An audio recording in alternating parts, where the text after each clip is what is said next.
Halo, assalamualaikum warahmatullahi wabarakatuh. Selamat pagi, siang, sore, malam semuanya.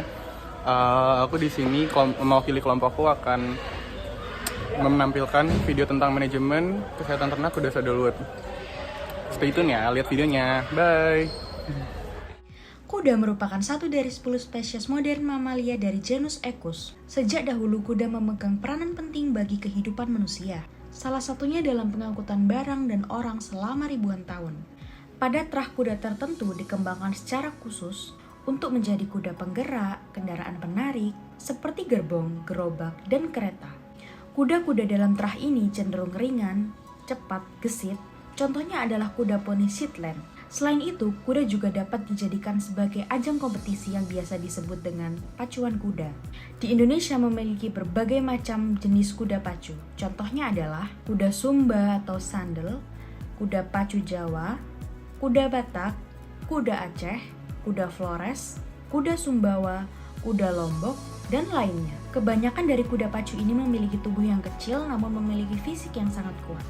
Dalam perawatannya, kuda membutuhkan perhatian khusus, termasuk pemeliharaan kesehatan yang baik, nutrisi yang seimbang, olahraga teratur, dan perawatan kaki dan gigi.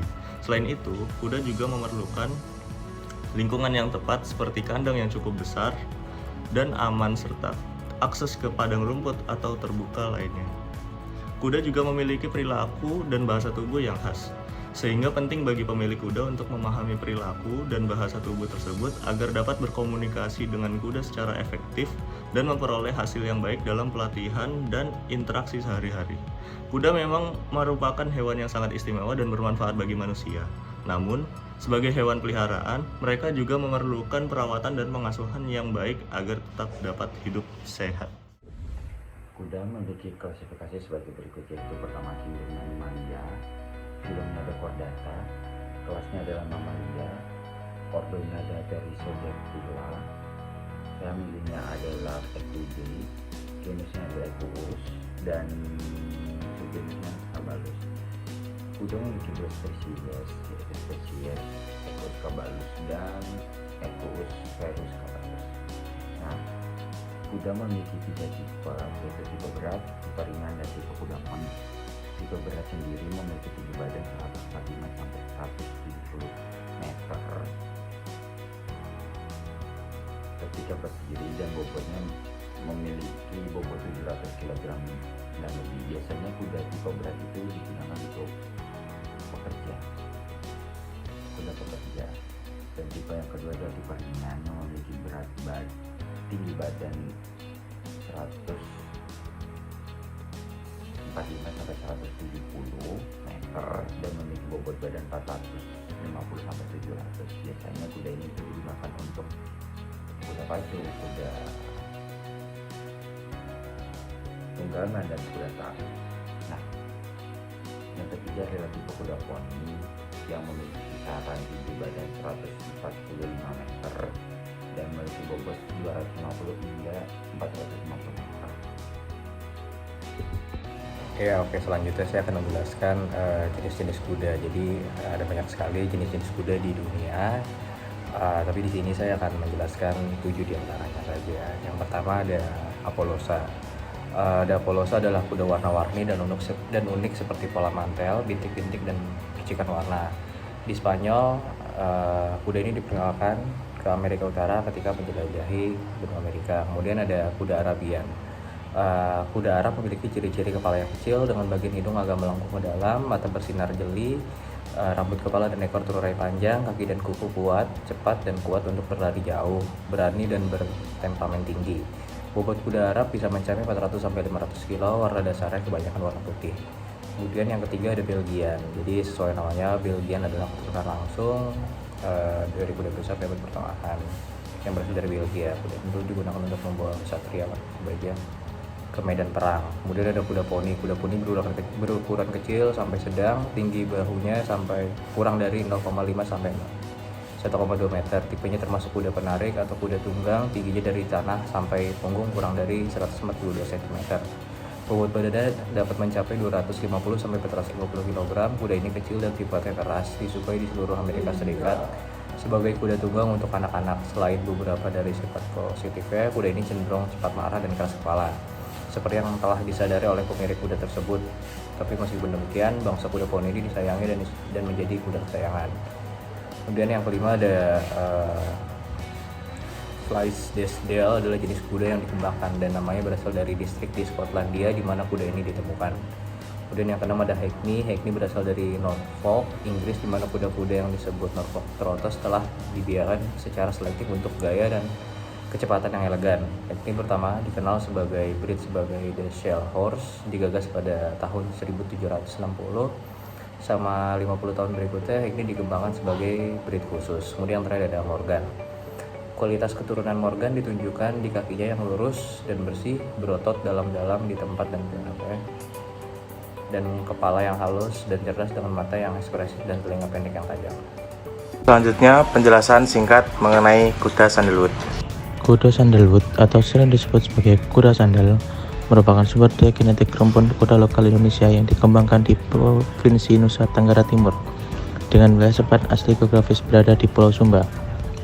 Kuda sandalwood berasal dari hasil persilangan antara kuda Arab dengan kuda poni lokal. Hal ini bertujuan untuk memperbaiki penampilannya dan dominan digunakan sebagai kuda pacu Indonesia. Sejarah perkembangan kuda sandalwood di Pulau Sumba dimulai pada abad ke-16 melalui perdagangan orang Eropa, yaitu pembelian hasil bumi berupa kayu cendana untuk ditukarkan dengan kuda maupun koin logam. Kuda sandalwood mempunyai banyak manfaat dalam kehidupan masyarakat Sumba, baik secara ekonomi, sosial, budaya, karena dominan digunakan sebagai sarana transportasi, sebagai protein hewani, pertanian ketangkasan, dan simbol kebudayaan tertinggi masyarakat Sumba sendiri. Selain itu, kuda sandalwood sering dijadikan sebagai hobi dan sumber pendapatan bagi masyarakat Sumba. Disebut sebagai sumber pendapatan karena kuda sandalwood yang telah menjuarai 81 perlombaan pacu kuda akan memiliki nilai jual yang tinggi. Kuda ini punya kelebihan-kelebihan sehingga kuda sandalwood tidak dipelihara untuk selanjutnya diikutsertakan dalam perlombaan pacuan kuda. Berikutnya yaitu tingkah laku dan sifat kuda sandalwood. Kuda sandalwood memiliki tingkah laku yang unik dan menarik untuk diamati, terutama dalam hal makanan atau dalam memakan pakannya. Tingkah laku mastikasi kuda sandalwood ditandai dengan gerakan rahang atas dan bawah yang cepat dan teratur saat mengunyah makanan. Selain itu, kuda sandalwood juga dikenal sebagai kuda pacu yang memiliki kecepatan dan daya tahan yang tinggi. Kuda sandalwood juga memiliki sifat-sifat genetik yang unik yang membedakannya dari jenis kuda lainnya. Meskipun kuda sandalwood memiliki sifat-sifat yang unik dan menarik, namun populasi kuda ini semakin menurun akibat pemburuan liar dan hilangnya habitat aslinya. Nah, selanjutnya saya akan menjelaskan teknik dasar beternak kuda sandalwood.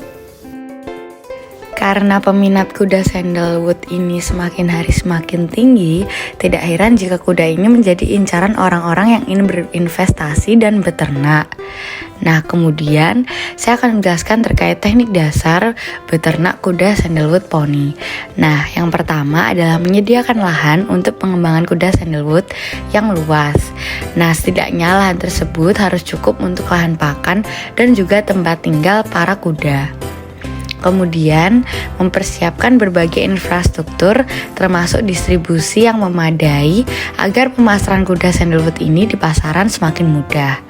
Kemudian, mampu menentukan harga jual dan pasar jual seperti permintaan kuda sandalwood yang tinggi.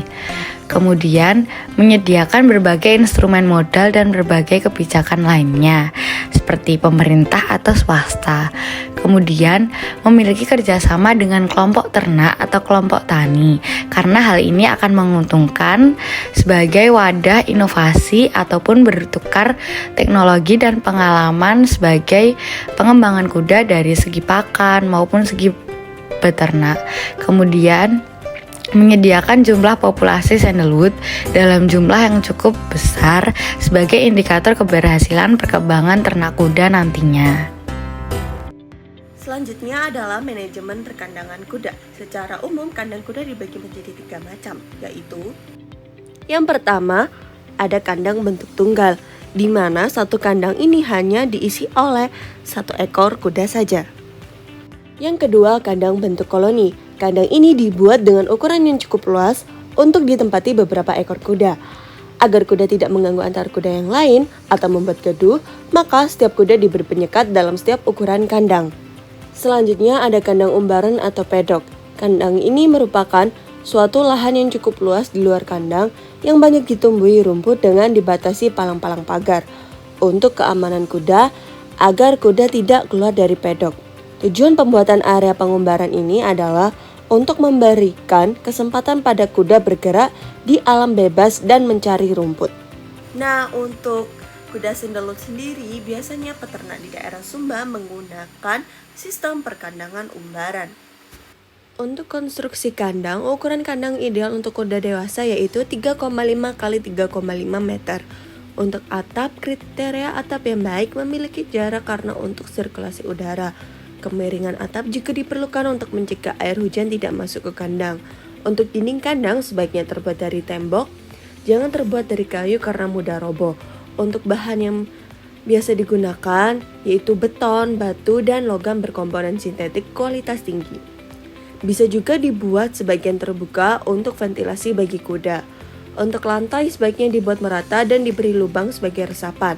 Memilih bahan yang tidak licin, tahan lama, dan mudah dibersihkan. Untuk alas kandang bisa menggunakan gambut, sekam padi, sekam kacang, serbuk gergaji, dan bubur kertas. Alas kandang sendiri berfungsi untuk melindungi kuda ketika mengulingkan badannya, memberikan kehangatan dan kenyamanan, serta melindungi kaki kuda. Untuk pintu kandang bisa dibuat di sisi belakang atau samping kandang dengan ukuran yang cukup lebar. Untuk perlengkapan dan peralatan kandang yang dapat dilengkapi yaitu ada tempat pakan, tempat minum, kereta dorong, alat pembersih, dan gudang. Di samping manajemen perawatan dan kesehatan, manajemen pakan tentunya sangat penting karena merupakan salah satu variabel kunci kesuksesan peternakan pada kuda. Dilansir dari akun YouTube Agriculture Education on the Move, umumnya pakan kuda yang dipelihara diberi jerami dan biji-bijian. We provide them some hay and we might also provide them some grain. Berdasarkan jurnal yang berjudul Tingkah Laku Makan Kuda Sandalwood Equus Cabalus Jantan Dewasa, kuda sandalwood diberi pakan berupa hijauan yang diambil dari padang maupun lahan pertanian yang kemudian dipisah menurut jenisnya dan dicacah menjadi kecil. Kuda yang dikandangkan, pakannya selalu disediakan, sedangkan yang digembalakan akan memilih pakan sendiri dan selektif dalam pemilihan pakan. Peternak selalu menyediakan jenis pakan yang relatif sama setiap harinya, sehingga kuda terbiasa mengambil pakan di tempat yang sama. Kemudian terdapat konsentrat yang secara khusus diberikan untuk kuda sandalwood yang dipersiapkan dalam pacuan. Untuk teknik pemberian pakannya adalah dengan meletakkan pakan tersebut ke tempat pakan yang tersedia di dalam kandang kuda tersebut. Kuda akan menghampiri pakan yang telah disediakan dengan cara memanjangkan leher dan mengambilnya menggunakan bibir bagian atas dan melanjutkan gigi untuk memotong pakan. Oke, setelah kita mendengarkan beberapa penjelasan dari teman-teman tadi, dapat kita simpulkan bahwa kuda sandalwood ini merupakan hasil persilangan dari kuda Arab dan juga kuda poni lokal. Di negara kita sendiri, di Indonesia, biasanya kuda ini kebanyakan digunakan sebagai kuda pacu. Tetapi, bagi masyarakat Sumba sendiri, selain digunakan sebagai kuda pacu, kuda sandalwood ini juga sangat menguntungkan baik dari segi ekonomi, budaya maupun sosial. Meskipun secara umum kuda ini hampir sama dengan kuda yang lainnya, tetapi kuda ini juga memiliki keistimewaan seperti dia dapat bertahan di suhu iklim tropis dan juga memiliki kekuatan lari yang baik. Terima kasih. Oke, gimana videonya teman-teman? Semoga ada informasi yang bisa kalian dapat dan bisa menambah wawasan kalian ya teman-teman. Kurang lebih mohon maaf. Wassalamualaikum warahmatullahi wabarakatuh. Dadah.